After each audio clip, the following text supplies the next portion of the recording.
सड़क के जहाँ गांव में घुसते थे या निकलते थे दोनों तरफ सड़क के किनारे पखाने का ढेर रहता था, क्योंकि महिलाएं के लिए वही उसके आगे कोई जगह थी नहीं।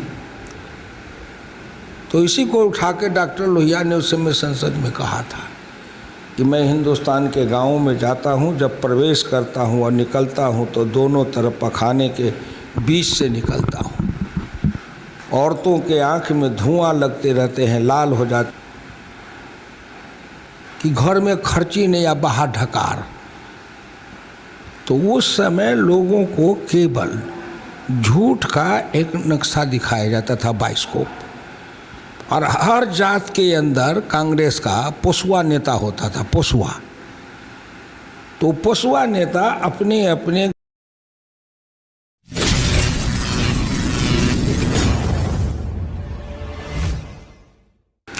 नमस्कार, बिहार मिथिला न्यूज में आपका स्वागत है। मैं मनोज। आज हम आपको एक बार फिर हंसाने भी जा रहे हैं और पूरा मधुबनी लोकसभा क्षेत्र का पूरा विश्लेषण भी कर रहे हैं। हमारे साथ हैं वो नेता हैं जो पार्लियामेंट में जब बोलते थे तो बहुत विपक्ष की फेकड़ी बंद हो जाती थी। आज हुकुमदेव नारायण यादव जी हमारे साथ, जो कि मधुबनी के सांसद, लोकप्रिय सांसद रहे हैं, कृषि मंत्री रहे हैं। आज उनके पुत्र अशोक यादव चुनाव मैदान में हैं। आपका स्वागत है। धन्यवाद। धन्यवाद आपका भी, और आपके सभी श्रोताओं का अभिनंदन है, उनके लिए शुभकामना है। ये जो राष्ट्रीय स्तर पर संसद का चुनाव हो रहा है, इसके लिए सभी मतदाताओं को शुभकामना। वो अपना अपना मत डाले, राष्ट्र और धर्म की रक्षा करें।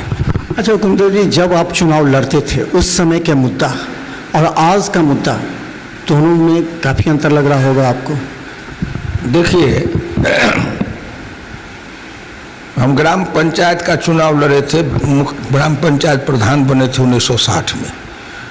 विधानसभा का पहला चुनाव लड़े थे 1962 में। झोपड़ी छापड़ प्रजा सोशलिस्ट पार्टी, नेता इधर के कर्पूरी ठाकुर और बाबू सूरज नारायण सिंह थे। अब बताइए कि 62, 60, 40 और 24, 64 बरस। तो 64 बरस पहले जो भारत था, मिथिलांचल का गांव था, लोग थे, लोग की शिक्षा, दीक्षा, रहन सहन, खान पान जो लोगों का था उस समय, अंधकार का युग था, मिट्टी की ढिबरी वाला युग था, सड़कें कच्ची थी, गर्मी में धूल, बरसात में कादो। पखाने के लिए लोग अपने खेत में जाते थे, पुरुष जाते थे, महिला कौन कहे। गांव के सड़क के जहाँ गांव में घुसते थे या निकलते थे दोनों तरफ सड़क के किनारे पखाने का ढेर रहता था, क्योंकि महिलाएं के लिए वही उसके आगे कोई जगह थी नहीं। तो इसी को उठा के डॉक्टर लोहिया ने उस समय संसद में कहा था कि मैं हिंदुस्तान के गाँवों में जाता हूँ, जब प्रवेश करता हूँ और निकलता हूँ तो दोनों तरफ पखाने के बीच से निकलता हूँ। औरतों के आँख में धुआं लगते रहते हैं, लाल हो जाती है, पसीना से तरबतर हो जाती है। ये दो बड़ी समस्या है। और संसद में उन्होंने कहा था इंदिरा गांधी से कि आप महिला हो, उन महिलाओं की समस्या को समझो और दो काम करो कि इन महिलाओं को जो धुआं लगता है आँख में, धुआं रहित चूल्हा का इंतजाम कर दो, और हर घर में शौचालय बना दो, और हर घर में पीने का स्वच्छ जल पहुंचा दो। ये 3 काम कर दो तो मैं 5 साल तक आपकी सरकार का विरोध नहीं करूंगा, समर्थन करूंगा। लेकिन आप वादा करो। कहाँ? ये 64 की बात है, 63-64 डॉक्टर लोहिया लोकसभा में बोले थे, और उससे पहले पब्लिक मीटिंग में बोलते थे।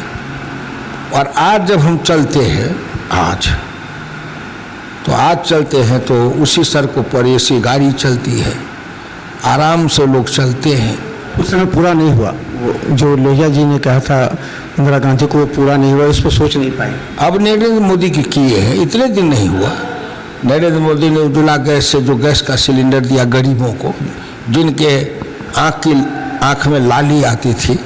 तो संपन्न लोग हैं वो तो खरीद के अपने गैस का चूल्हा सिलेंडर लेते हैं, लेकिन गरीबी से जर्जर। तो उनको देश के अंदर जो 12-14 करोड़ घर में, माने घर में, तो 14 करोड़ घर का मतलब क्या हुआ, मोटा मोटी 14 पंचे 70 करोड़। तो 70 करोड़ लोग जो हिंदुस्तान में हैं मोटा मोटी, उनके घर में जो गैस का उज्ज्वला से सिलेंडर दिया गरीबों को, उनके आँख के धुआं से आँख लाल न हो, कपड़े गंदे न हो, पसीना में नहीं हो, ठंडा नहीं खाए, अधपका नहीं खाए, बनिया खाए। तो जब उनको बढ़िया भोजन मिलने लगा, स्वस्थ, अच्छा हो साधारण हो अलग बात है, तो उनका स्वास्थ्य सुधरने लगा, उनके बच्चे को अच्छे भोजन मिलना, उनके बच्चे के संस्कार बनने लगे। दूसरा, अटल जी के ने जो संकल्प लिया कि हर गांव को 12मासी सड़क से जोड़ेंगे 2000 में, तो हर गांव को 12मासी पक्की सड़क से जोड़ने का काम शुरू हुआ। उस योजना में परिवर्तन होते गया। जब जब विकास हुआ तो पिच के बदले पीसीसी आने लगा। छोटे बड़े पुल पुलिया के जगह पर बड़े बड़े, आज घूमिए मधुबनी में नदी पर जो प्रधानमंत्री ग्रामीण सड़क योजना से 150 फीट लंबा पुल बना हुआ है पीसीसी का, ये आरसीसी पुल, जाके लोग देखे। तो ये जो बना नरेंद्र मोदी के समय में अटल जी ने प्रारंभ किया। तो समझिए, अटल जी की यात्रा जब प्रारंभ किया तो गांव की ओर चलो, तो गांव की ओर चलने का साइकिल से अटल जी ने प्रारंभ किया। गांव की ओर चलो, अटल जी ने उसको मोटरसाइकिल तक पहुंचाया। नरेंद्र मोदी आए तो गांव की ओर चलो, तो मोटरसाइकिल से अब 4 चक्का, 6 चक्का, 8 चक्का, 12 चक्का, 14 चक्का की गाड़ियां गांव-गांव तक जाती है। तो पहले की सड़क जो बनी हुई थी उसका मापदंड 4 चक्का वाला, 6 चक्का वाला, ट्रैक्टर वाला था, और सड़क के किनारे गंदगी भी अब नहीं मिलती। अब जो है सो जब बड़ी सड़कें गाड़ियाँ चलने लगी तो नरेंद्र मोदी का हुआ कि नहीं, गांव की सड़कें का भी सुदृढ़ीकरण और चौड़ीकरण, और गांव में भी जो पानी लगता है जहाँ, तो उनको भी नाली से जल निकासी, सड़क पर पानी नहीं लगे, उसके लिए नए रूप से सुधार करके सड़क योजना को फिर सुधार कुछ चला है, आगे कुछ सुधार होगा। अच्छा, आप मधुबनी के सांसद रहे हैं, उस समय पहले बहुत कुछ नहीं था, सड़कें नहीं थी, बिजली भी नहीं था, उस समय आप जूझते रहे, संसद में आवाज़ उठाते रहे। क्या क्या उस समय काम था? क्या सरकारी योजनाओं में 14 से पहले उतनी राशि आती थी सरकारी की, उतना योजनाएं थी जो काम धरातल पर उतारना था आपको? उस समय आपने कौन कौन से काम किए थे मधुबनी में? देखिए, मिथिलांचल में कहावत है कि घर में खर्ची नहीं या बाहर ढकार। तो उस समय लोगों को केवल झूठ का एक नक्शा दिखाया जाता था, बाइस्कोप, और हर जात के अंदर कांग्रेस का पोसवा नेता होता था, पोसवा। तो पोसवा नेता अपने अपने जाति के बीच में जाके और उन लोगों को जाति के नाम पर फंसाता था, और ये आएगा वो आएगा। दूसरी बात कि आप ही हैं या कोई है, आपको मान लीजिए 1 किलो चावल मिला, अगर 5 आदमी खाने वाला है, 10 आदमी, उसमें बिल्कुल नीचे से गरीब भी है और अमीर भी है। आपको वो मिला कि आप बांटो। इसी को कहते हैं प्रायोरिटी, प्राथमिकता का निर्धारण। डॉक्टर लोहिया इसी को कहते हैं दृष्टि।